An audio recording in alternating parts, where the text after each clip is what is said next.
నువ్వు ఎన్నన్నా చెప్పన్నా, ఎన్నాళ్ళు ఇలా డాక్టర్లా నటిస్తావు? ఎప్పుడో చెప్పుండాల్సింది. చెప్పడానికి చాలాసార్లు ట్రై చేశానురా. ఒకప్పుడు నన్ను ఏమంటారనే భయంతో చెప్పలేకపోయాను. ఇప్పుడు ఈ వయసులో వాళ్ళు ఏమైపోతారనే ఆందోళనతో చెప్పలేకపోతున్నాను.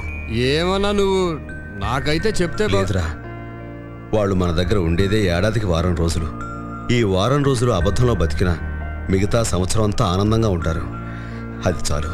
ఎన్నాళ్ళు ఇలా ముసుగులో గుద్దులటానా? ఇప్పుడైనా చెప్పరాదే, ప్రాబ్లం క్లియర్ అవుతుంది.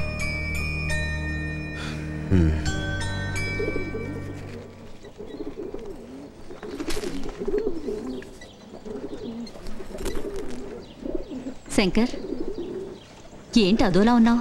అబ్బే ఏం లేదమ్మా. దగ్గరికి రా.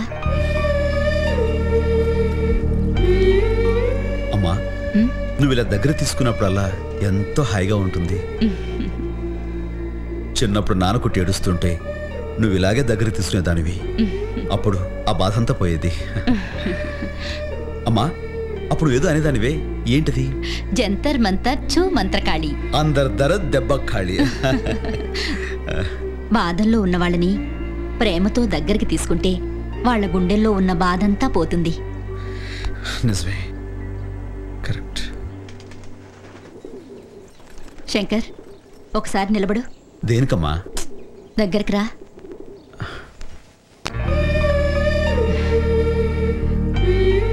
ఇప్పుడు చెప్పరా, దేని గురించి దిగులు పడుతున్నావు? అమ్మా, ఒకవేళ నేను డాక్టర్ని కాకపోతే? ఏంట్రా ఆ మాటలు? మాట వరుస కూడా అలా అనుకో. ఈ వయసులో మేము తట్టుకోలేం, అర్థమైందా? ఏందన్నా లొలి చేస్తురు? ఏం లేరా, నేను చిట్టితో మాట్లాడుతున్నాను. ఇదిగో చిట్టి. అన్నా చిట్టి చిట్టి, నువ్వేరా బాయ్ చిట్టి? ఆ చిట్టి అన్న. నువ్వు చిట్టివా? నేను చిట్టి. గీడైపోయి. సరే చిట్టి, నేను నీకు ఫోన్ చేసి ఏం చెప్పాను? నువ్వు నచ్చలేదు అని మా నాన్నకు చెప్పమన్నావు కదా? అవును. మరి నువ్వేం చేసావు? శంకర్ డాక్టర్ కాదు దాదా అని చెప్పు.